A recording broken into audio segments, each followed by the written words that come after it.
Christmas की रात थी। पूरी दुनिया अपने घर में खुशियों का त्योहार मना रही थी, पर वेस्ट वर्जीनिया के एक छोटे से टाउन में एक परिवार का जीवन उसी रात बिखर गया। 5 बच्चे एक पल में गायब हो गए। न लाश मिली, ना सबूत, सिर्फ सवाल और वो तस्वीर जो उन्होंने पूरे अमेरिका में चिपका दी एक सवाल के साथ, have you seen this children. ये कहानी है सॉडर चिल्ड्रन डिसअपीयरेंस की, एक मिस्ट्री जो 1945 से लेकर आज तक अनसॉल्व्ड है। ये कहानी शुरू होती है फैटविल, वेस्ट वर्जीनिया के एक शांत से गांव में।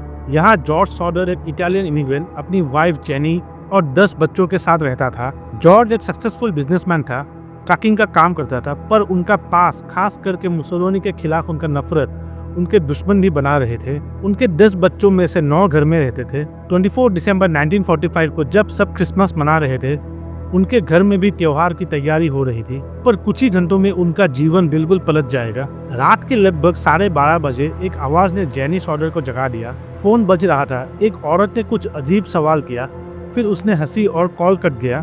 थोड़ी देर बाद उन्होंने देखा कि घर में लाइट ऑन थी और दरवाजे खुले हुए थे। अचानक उन्होंने धुआं महसूस किया।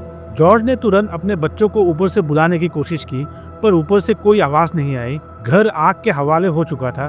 4 बच्चों को तो उन्होंने बचा लिया, लेकिन 5 बच्चे, मॉरिस जो कि 14 साल का था, मार्था 12 साल, लुइस जो कि 10 साल का था, जेनी जूनियर 8 साल और बेटी 5 साल, वो पांचों गायब थे।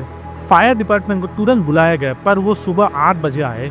घर पूरी तरह जल चुका था, पर एक बात सबसे अजीब थी, किसी भी बच्चे की लाश नहीं मिली। इन्वेस्टिगेटर्स ने कहा कि वो जल गए होंगे, पर क्या ऐसा हो सकता है? एक्सपर्ट्स ने बताया कि 2 घंटे की आग में ह्यूमन बोन्स का इस तरह कम्प्लीटली डिस्ट्रॉय हो जाना बिल्कुल नामुमकिन है। अगर बच्चे वहाँ थे तो कुछ ना कुछ सबूत जरूर मिलता। ना उनके हड्डियां मिले, ना उनका कोई ट्रेसेस। जब बाद में इस केस को गौर से देखा गया तो बहुत सारी अजीब बातें सामने आई, जैसे कि फायर ट्रक से काम न करना, जॉर्ज का सीढ़ी गायब हो जाना, फोन लाइन का इंटेंशनली कट होना। एक औरत ने कहा कि उसने उन बच्चों को आग के बाद एक कार में देखा था, और एक वेट्रेस ने बताया कि उन्होंने उन बच्चों को अगले दिन ब्रेकफास्ट करते हुए देखा था। इन सब क्लूज ने एक नई थ्योरी को जन्म दिया। क्या सॉडर बच्चे अगवा हुए थे? जॉर्ज और जेनी सॉडर ने अपनी पूरी जिंदगी इस मिस्ट्री को सॉल्व करने में लगा दी। उन्होंने अमेरिका भर में पोस्टर्स लगवाए, न्यूज़पेपर्स में एड्स दिए, प्राइवेट इन्वेस्टिगेटर्स हायर किए। 1950s में उन्होंने एक बड़ा बिलबोर्ड लगाया, उसमें लिखा था what happened to our children, पर उन्हें कभी कोई सुराग नहीं मिला। एक बार उन्हें एक तस्वीर भेजी गई, एक जवान लड़के की, जिसमें लिखा था Louis Sauder, I love brother Frankie, पर FBI ने इसे बिल्कुल नकार दिया। अब चलिए इस कहानी से जुड़ी कुछ पॉपुलर थ्योरीज को देखते हैं। इटालियन माफिया का इन्वॉल्वमेंट। सॉडर परिवार जॉर्ज मुसोलिनी के खिलाफ था। क्या इटालियन माफिया ने उनका बदला लिया था? Human trafficking. एक थ्योरी ये भी कहती है कि बच्चों को किडनैप करके उन्हें किसी चाइल्ड ट्रैफिकिंग रिंग को बेच दिया गया। तीसरी थ्योरी है एक्सीडेंटल डेथ या कवर अप। फायर डिपार्टमेंट ने जो डिले दिखाया, क्या वो किसी गलती को छुपाने की कोशिश थी?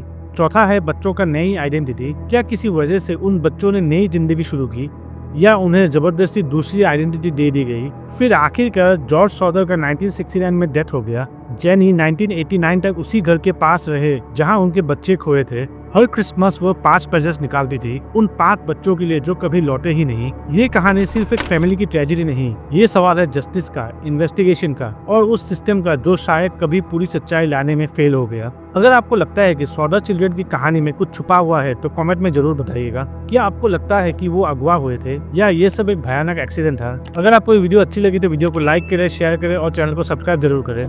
मिलते हैं एक अगले वीडियो में।